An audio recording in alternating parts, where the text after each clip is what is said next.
Hey everybody, it's Jason Blaha here, and it's time for the Monday Q&As, so let's get to those first questions. And if you guys hear any noise, don't worry about it. It's the cats running around. I've got everything open, all the rooms are open, and they're running and playing back and forth, so they might interrupt the videos. First question. A carb is a carb is a carb. Dextrose equals fructose equals complex equals simple.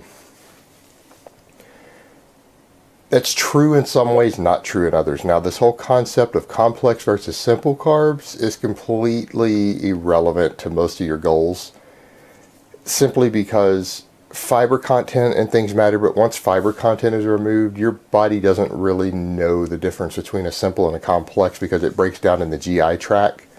And in fact, some complex carbs absorb much faster than some simple carbs do. So it doesn't even necessarily affect how fast you absorb it. It really varies depending on how they're bonded and what type of carbs they are, as far as how all that matters. The only difference would be worrying about things like pure glucose versus a starchy carb, like say you're drinking a glucose drink if you're trying to replenish for some sort of athletic activity.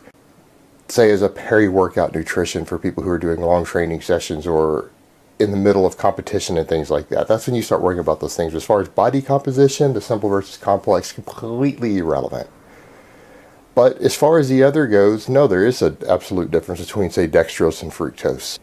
And you have to remember that, yes, fructose ultimately ends up as glucose, and irrespective of what people say, fructose can replenish muscle glycogen. It's just going to take it longer because it has to go through the liver first. There's more than one step involved. And so it isn't that straightforward. And also, again, are you talking about the amount of fructose found in naturally occurring foods like a potato or fruit or things like that versus pure crystalline fructose or high fructose corn syrup? The content's very different. But the other things you have to look at there too is even for body composition, different carbs have a different thermic effect. I can promise you that the thermic effect of eating a high fiber starchy carb like say whole wheat pasta or whole oats is going to have a different total thermic effect than, say, drinking a Dr. Pepper will. And that thermic effect between the two carbs could be large enough for someone who runs really tight calories to go from being in a very, very small surplus to a very small deficit, or a very small deficit to a very small surplus in terms of your net calories. If you were to be consuming large amounts, if you were to replace large amounts of one with the other. I don't mean just small amounts. So it does matter in that regard, and it also matters in regard of your total diet. The amount of fiber you're getting, the amount of vitamins and minerals, things like that absolutely do matter. So a carb isn't a carb in that sense. Maybe from a body composition perspective, once you calculate for net calories, yes, but there's more to life than body composition. There are simply too many other factors involved as far as health, energy, mood, satiation, things like that. All right, next question. Hi Jason, is there any way to reduce gas caused by high fiber and protein shakes? Thanks. As far as gas from fiber, there are different things you can do, like slowly increasing fiber intake instead of just increasing it dramatically. Drinking a lot more water with your high fiber meals can help, but ultimately high fiber diets are always going to have some gas. Now, gas from protein shakes, if you get gas from protein shakes, a lot of people aren't going to want to like this, and I've had a lot of people, even coaches, admit over the years. In fact, I had a chat with CJ Allen about this. He finally stopped using protein shakes because he admitted that despite the convenience, he's lactose intolerant. And it got rid of all the gas and everything. And if you get gas from protein shakes, people talk about high protein diets causing gas. High protein diets don't cause gas. Lactose intolerance causes gas, and if you're getting a lot of your protein from dairy and you have lactose intolerant, which a very large percentage of the population do, then that's what's causing your gas.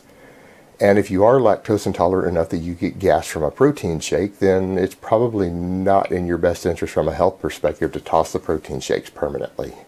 They aren't for you.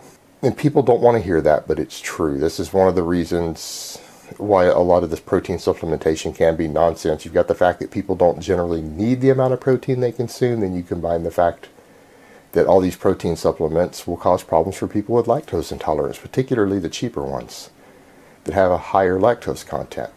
And lactose intolerance is just really common. So in that case, toss the protein shakes. You're not going to get rid of it. You're lactose intolerant. All right, next question. Jason, my left bicep is bigger than my right one. That in and of itself isn't strange. What's strange is that the smaller bicep is stronger than the bigger one, and it isn't just in my head. There's a 2 centimeter difference between them, and about 3 to 4 reps. Thanks, love your channel. Okay, yours is an interesting one because you clearly have a case of you've measured it. It's not just this in your head, which is what most people have, and it gets on my nerves really bad because these people need a therapist. They don't need someone to fix their muscle imbalance. However, you've measured it. There's 2 centimeters difference. That's almost a full inch. Yet clearly a better performance gains when you're using dumbbells on the smaller one. So what that tells me is that you're not destined to be a pro bodybuilder, and here's why. You don't have the same insertions on each side of your body.